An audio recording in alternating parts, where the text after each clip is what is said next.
Welcome to the Fail Forward podcast. The purpose of this podcast is change the negative stigma around failure into a positive. Failure is only a negative if we do not learn from it and we give up. Welcome back to the Fail Forward podcast. Today I'm going to be talking about 5 tips to build resilience.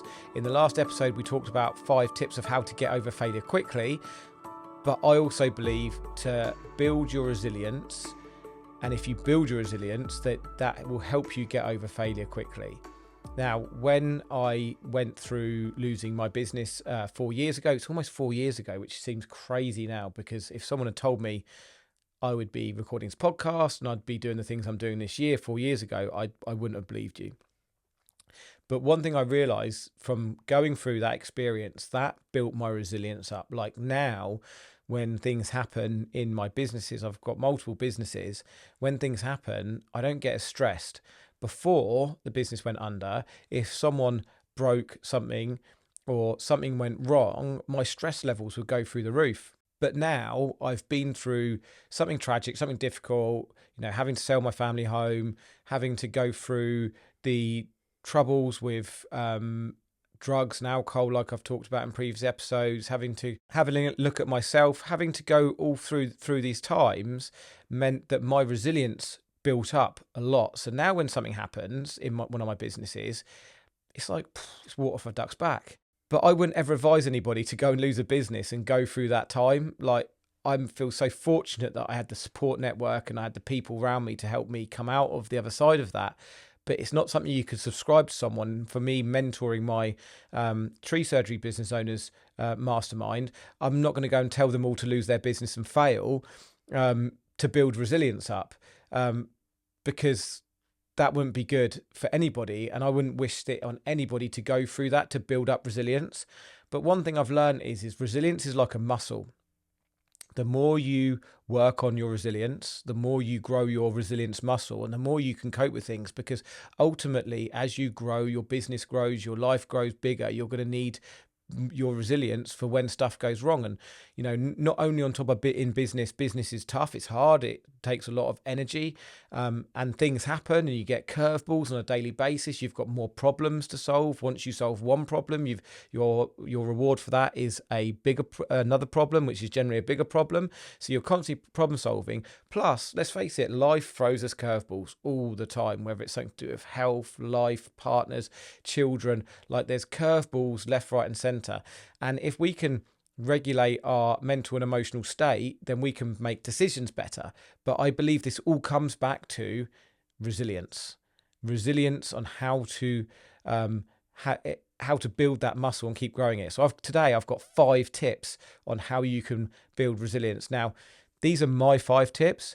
I'm sure there's lots of other ways to build resilience, and you guys might have ways that you already build your resilience. So what works for me might not work for you. So I'm just going to give you what I do to build my resilience, and then you can then put that into your own form. And what would be really great is, because I know I've had lots of you guys contacting me recently and telling me the different things that you're doing within your businesses and how this podcast is helping you. It'd be great to hear from you and hear, what are you guys doing to build your resilience? So my 5 are, number 1 is getting out your comfort zone on a regular basis. So what I believe that our comfort zone is the thing that suffocates us the most, because we don't like getting out of it. So the more you can get out your comfort zone will help you. And I'll go into that a bit more in a minute. Number 2, cold water therapy, something I started at the beginning of this year. Number 3, mindful meditation. It's amazing for getting your thoughts processes out. Number 4 is having a gratitude list, and number 5 is resistance training or exercise. So I'm going to go through each one.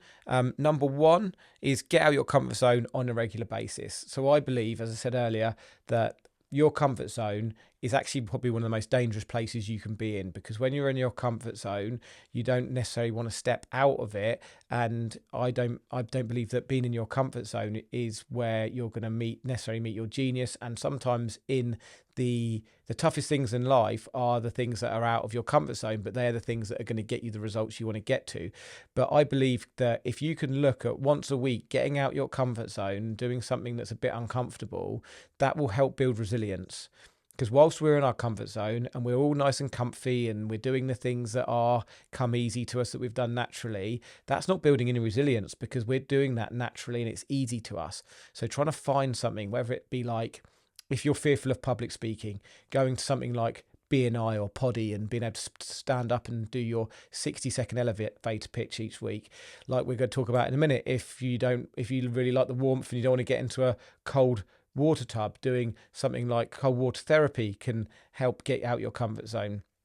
Is it picking the phone up and having a phone call? Is it something that you need to do in your business? Because quite often I find in your business, the one thing that's going to get you close to where you want to get to is actually the thing that's the most difficult, and the most difficult being the fact that it gets you out of your comfort zone. For example, a lot of our mentees on our tree surgery mastermind, one of their things they want to do is get more work in. How we get more work is we pick up the phone and we speak to commercial clients. That's not natural to most tree surgeons, but that is the one thing that's going to get them close to what they want to get, and that's success, building a company, and that's getting out your comfort zone. But the amazing thing that happens when you get out your comfort zone is you have this little bit of fear beforehand.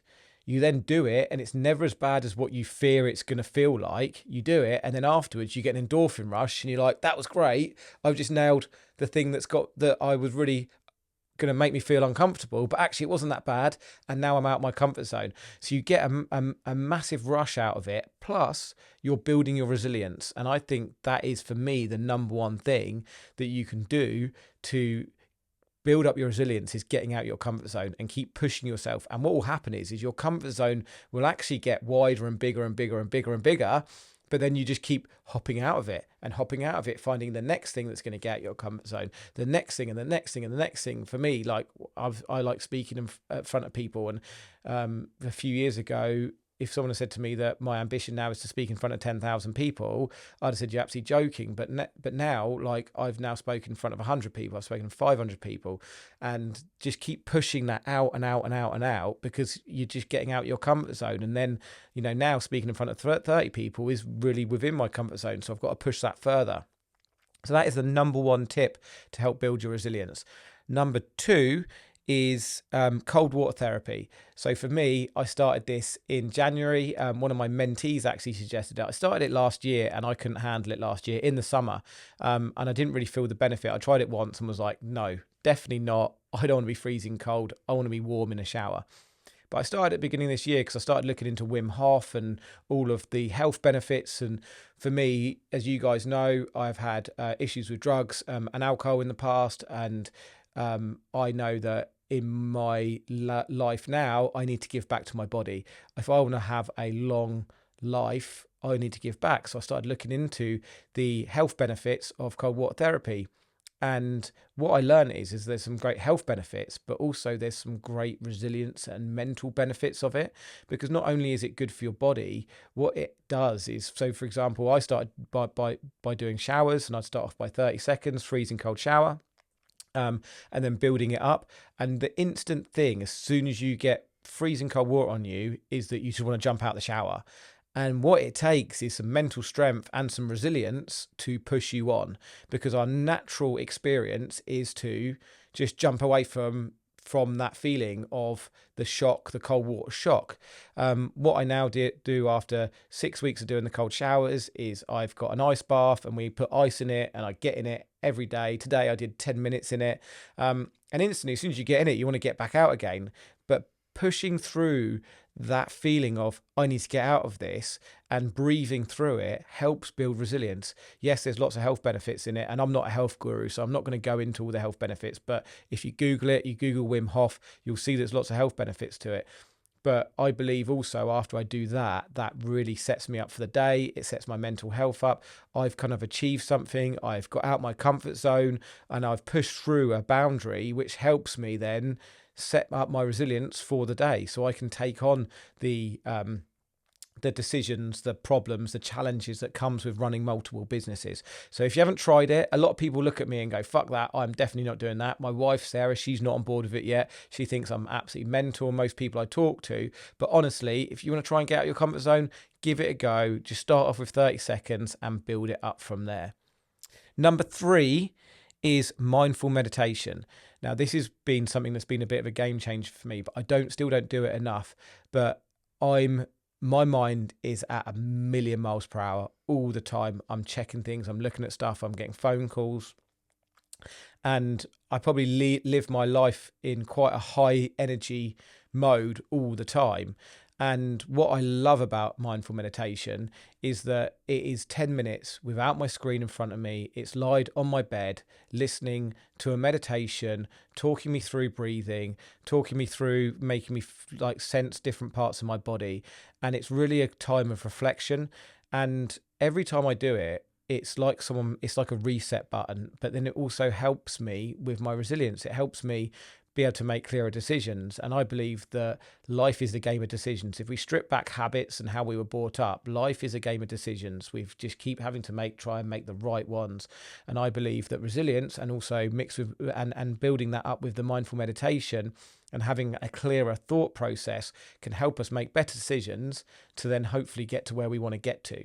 So if you haven't tried it, there are some really great mindful meditation apps. Just take 10 minutes out, because it is a bit of a game changer. What we tend to do these days is 10 minutes out for us is scrolling through Reels or TikTok or whatever, which doesn't really give us the right feelings, and it's not switching our brains off. It's switching our brains on even more and putting us more in a hyper state of FOMO, or like the comparison and all that kind of stuff. Because I believe comparison is the thief of joy, because we're always looking at other things, and that's what social media does. But I'm not going to get into that today.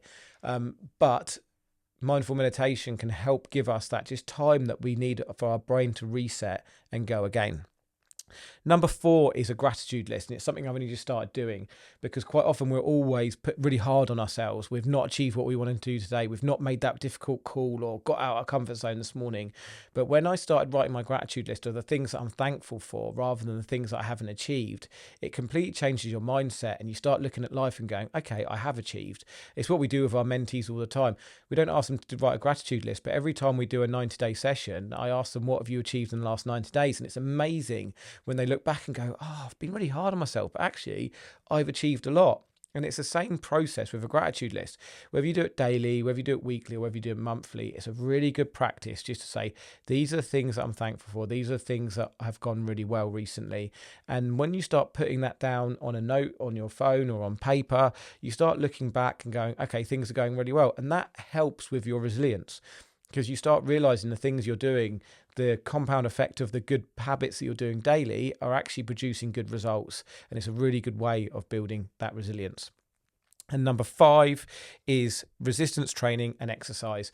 I believe that the more you exercise, not for just for the health benefits, but for the mental, the endorphin rush, for challenging yourself, for having the discipline to turn up to a gym or go for a run, multiple times a week, that helps build up resilience. That gives you the discipline and gives you the feeling to be able to overcome a lot of challenges. It's only something that I've really got into in the last couple of years. And now that I'm consistently running 4 times a week, and I'm constantly doing 4 or 5 times a week in the gym, I could really start seeing the health benefits and also the mental benefits of being able to build that resilience band up, build that resilience muscle up. So go to the gym or go running, or find something that you can do that really helps the exercise and build that resilience. So that's 5 tips from me on how to build resilience. And when you build that resilience and you keep building it, it will help you overcome failure, overcome the fear of failure, and help keeping you failing forward and pushing forward. So thanks for listening today, guys. If you've really enjoyed what you've heard today, then please like, share and subscribe, and I'll see you next time. Take care.